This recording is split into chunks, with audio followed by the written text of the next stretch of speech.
Ayan. Ayan, bossing. Boss, sige, nasa nanay eh. Medyo po to. Bakit? Mga video yan, video.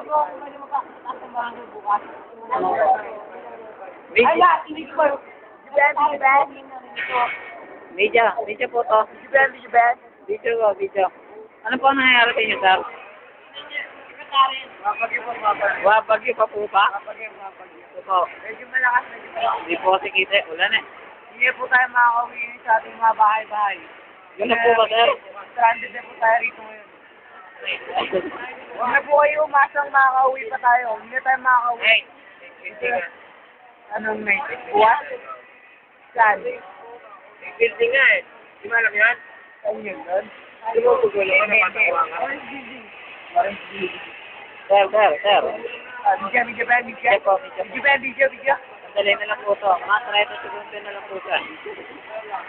Tingnan niyo po, ang kalunos-lunos na anyo ng ating ini-interview. Balit po siya ng sarili niya. Wala po sa papas sinahib na po ng bahay. Nasaan po ba tayo sa inyo evacuation center? Ito po yan, is CUP Evacuation Center. Wala po pasok ang mga taga-Binipo ngayon.